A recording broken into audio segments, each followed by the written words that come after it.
Welcome back to MATHit School. In today's video, I'm gonna go over how to deal with simple radical equations that looks like the following.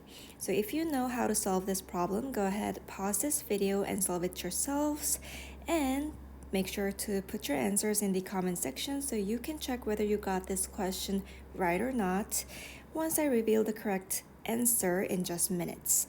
And for those of you who just want to watch me solve this step by step using my tips and tricks, you can stay tuned because I'm going to get started right now.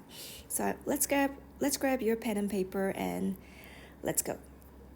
All right, so this is a little cheat sheet that I have prepared for you to help you solve radical equations with ease. So first thing that you would want to do is to isolate that radical expression with x and put all the rest on the other side of the equation. So you set square root of x and all the rest of other expressions on the other side of the equation. Set square root of x equal to something. That's the first step done, and once you do that, what you can do is you can put parentheses around that square root of x, or the radical of unknown, and then square it. And what you can do is put the parentheses on the opposite side of your equation. Whatever you have going on the other side of the equation, you square that as well. As long as you square both sides of the equation the same, they should still be equal to each other, so the equal sign stays put. So the best way to understand this concept is to try with real life example problems. So let's go ahead and solve that question that I have presented in the beginning of this video. All right, so this is a simple question. You don't really have to simplify further. This radical expression is already isolated and it's neatly put on the left side of the equation. And we have just a simple integer term on the right side of the equation. Very simple. All we need to do is to put parentheses around both left and right side of the equation and square both sides. And since we're doing the same to both sides of the equation, the equal sign should stay the same.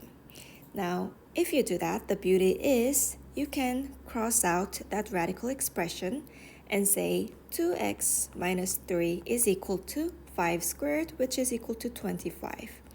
Now we have a much simpler form of equation, and all there is left for you to do is solve for x in this simple two-step equation, linear equation. Very simple.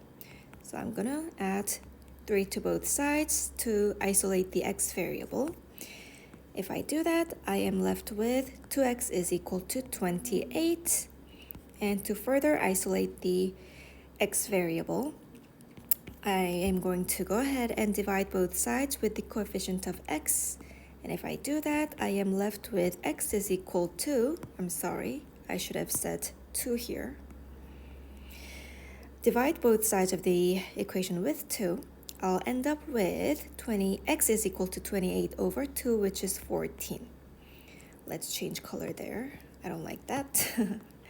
So x is 14, and that's conveniently our final answer. So as long as you remember to first isolate the radical expression of x on one side of the equation and put all the rest on the other side of the equation, and then make sure to square both sides and solve for x, you'll have the x value correctly.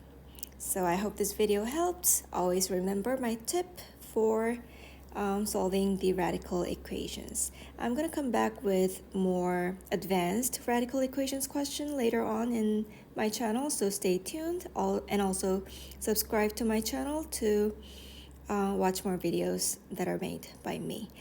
Also, if this video helped, go ahead and like this video as well. Thanks for listening, and I'll come back with more helpful videos. Bye!